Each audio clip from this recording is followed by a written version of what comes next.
It's the Real Estate Podcast, brought to you by ANZ Home Loans for financial well-beings. And welcome back to another episode of the Real Estate Breakfast as we cover the very latest in property news every morning. Of course, you'll find us on iHeartRadio, Spotify, Apple Podcasts, as well as Amazon.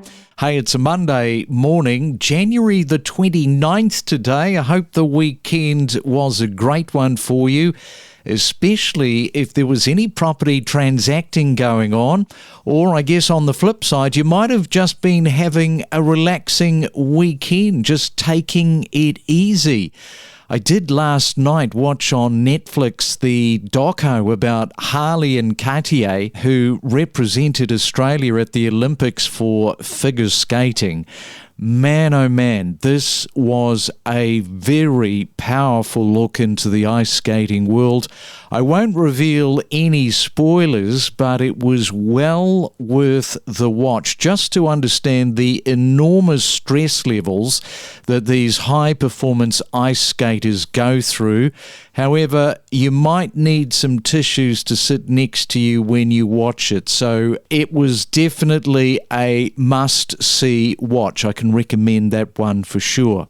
Now, we're back to the time tunnel this morning with our summer series of real estate interviews with the real estate industry's leading commentators.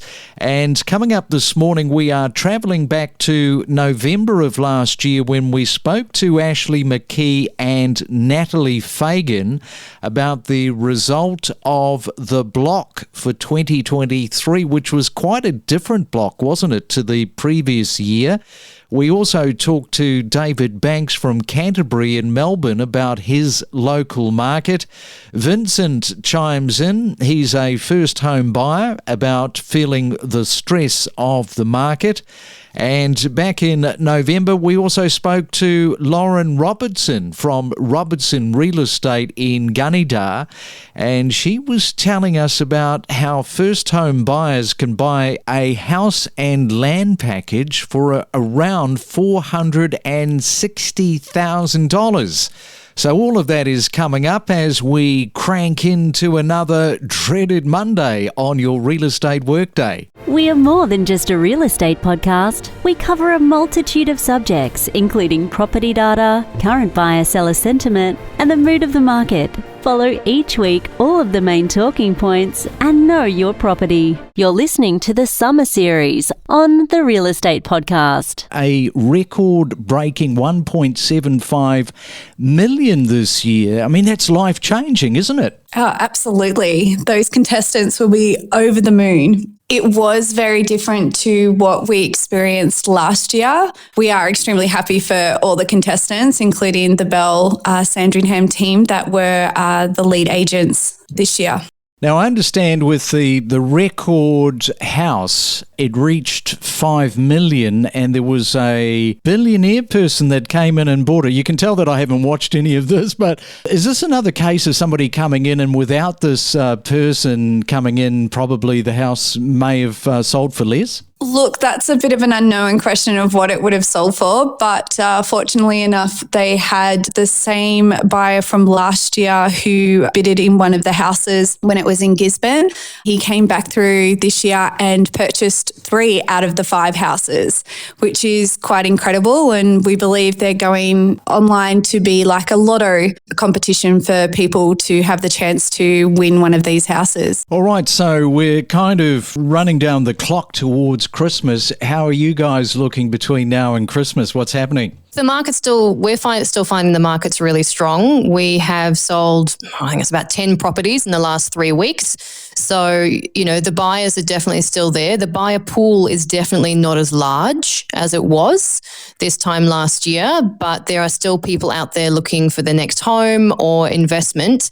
And, obviously the buyer pool has shrunk due to the interest rate rises, which again will be interesting to see what happens today.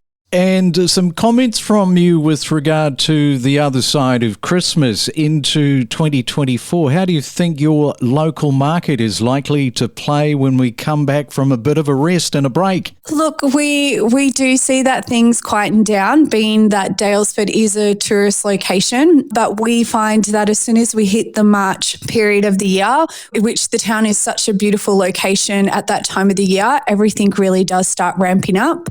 There's been talks that the market was doom and gloom for the last, 18 months, and we haven't seen that. So we're staying quite positive into the new year. Don't forget to subscribe. We have hundreds of episodes, all designed to help you better understand the constantly evolving and dynamically changing real estate property market. David Banks, who joins us from Jallis Craig, Canterbury there in Melbourne. And a very good morning to you, David. Welcome to the Real Estate Breakfast. Good morning, Craig, and thank you for the warm introduction. Are you like me? Do you sort of go tone deaf when it comes to these advertising messages with Christmas? It feels like they start earlier every year. And what we'll know for Boxing Day is that there'll be hot cross buns.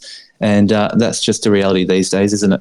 Yeah, absolutely. Now, tell us exactly where you are there in Canterbury. I think you're in a suburb there which some people might not have heard of. Well, Canterbury is one of the most affluent suburbs in Melbourne. It makes a part of the city of Gunnedah, and the city of Gunnedah also consists of elite suburbs like Hawthorn, Kew, Balwyn, Surrey Hills, Camberwell. They are very sought-after suburbs for schools, parks, public transport and local shopping. Just on the schools, Kew, did you say that has the most amount of private schools in a suburb? It's got the highest density of private schools in the Southern Hemisphere. What we know about Gunnedah is a lot of our market is driven by education. Families wanting to move into the area to educate their children at elite schools, and then once they have finished education and the children have moved out and they're downsizing, those downsizers then might move in a city into the Richmond or Clifton Hills of this world, or downsize into an apartment and have that as a Melbourne bolt hold, whilst they're spending more of their time retired down on the peninsula. In terms of the top end of the market, that $5 to $10 million space, it's still going pretty well. It's still performing well. And we're still finding multiple buyers bidding on those properties and making offers on those properties, whether that be on market or whether that be off market. We did have an off market sale about 6 weeks ago now, and that was on the market with a price of 4.7 that was offered by a purchaser. There was a challenger. We held a private auction in the property on a Sunday afternoon and took it to a sale price of 4.95 million. So when we're seeing those sorts of off-market private auctions occurring, we are confident that the market has very good buyer depth, and that, as I said earlier, 1 or 2 interest rate changes aren't going to affect that end of the market because they're high net wealth individuals. That's interesting that it's an off-market sale. You have 2 people interested in the property and then you hold a private auction. Now, I haven't heard of this happening. How often does this happen where you are? Well, it happens even with our expressions of interest campaigns. It can occur where we've got, again, 3 or 4 parties who hold interest in a property at the same price and the vendor is willing to sell the property for that price. And I think one of the reasons our company does that as a policy is to maintain transparency through the process so that everyone gets a fair chance of buying the property, securing the property, but equally they can see who their competition is.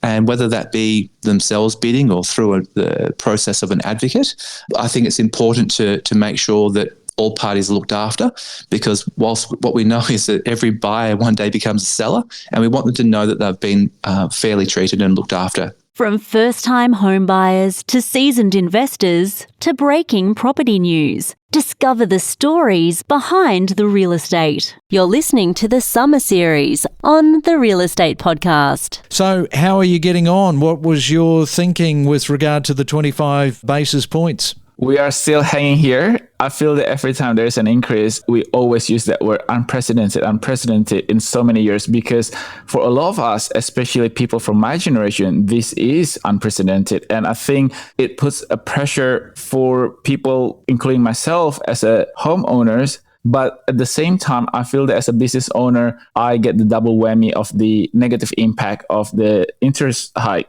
especially so close to Christmas. This is supposed to be, the period where people are spending more, people are keeping the economy going, their retail spending is increasing for this period of time from November, December, and a little bit into January. So I feel that there are a lot of business owners out there, including bigger businesses like retailers, who feel that this latest increase is a little bit untimely. Yeah, unfortunately, when it comes to a rate rise, it's always going to be untimely. But what about your friends in a similar situation to you? Friends like millennials that are heavily caught up in the rate cycle.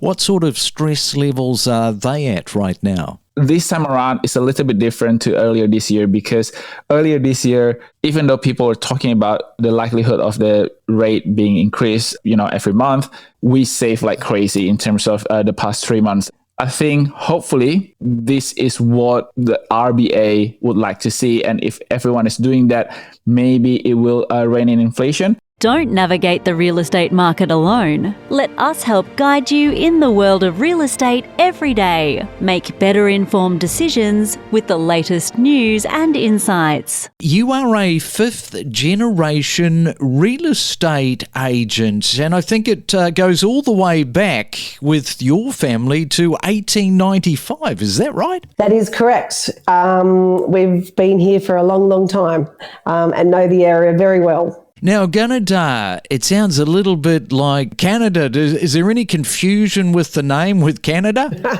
Absolutely. You can go to a shop here in town and there's tea towels and stubby holders, all with the meme.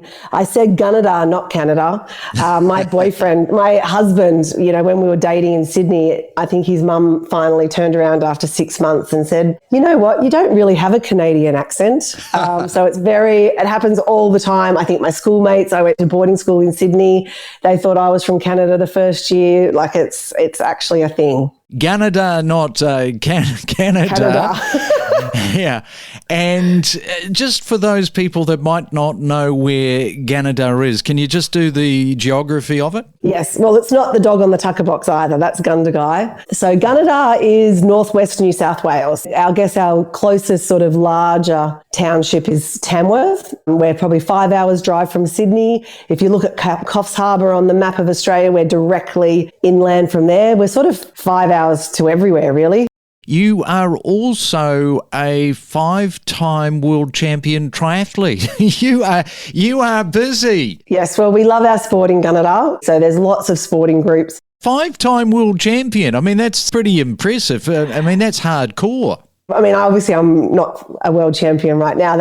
I think I competed my last world championship in 2014. I wasn't alone. There's a lot of people out there that I trained with and we got a crew together, and it was just good to travel, like all the triathlons at the time. So it was just a thing. Well, your ancestors back from 1895 would be pretty impressed with you. Absolutely. I'd like to point out that I'm probably the first generation of my family to make money from real estate. I just remember working with my father and uncle. They used to have to sell cows just to cover most of the bills. Every now and then the finance lady would go, Don, are you selling any cows this month? Because they needed it. Now it's obviously turned around. Gunnedah is got all these industries back, and we're a little vibrant town, and real estate's a great industry to be a part of. Now, a lot of first home buyers, of course, as we know, work from home, so it does give them the flexibility to travel well beyond where they would normally consider. So just set that up in terms of median house price,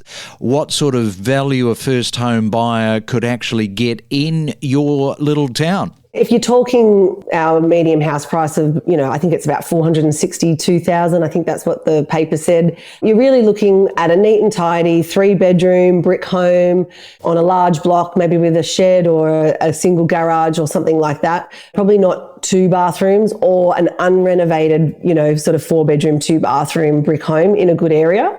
So a great start-off property. I have noticed, in the 20 years that I've been selling, first home buyers don't want to do any work. They don't want to buy a doer-upper. They want to go straight in with that nice home Not saying it's the forever home, but a lot of them do want that. We connect you to the best real estate information across Australia. The Real Estate Podcast.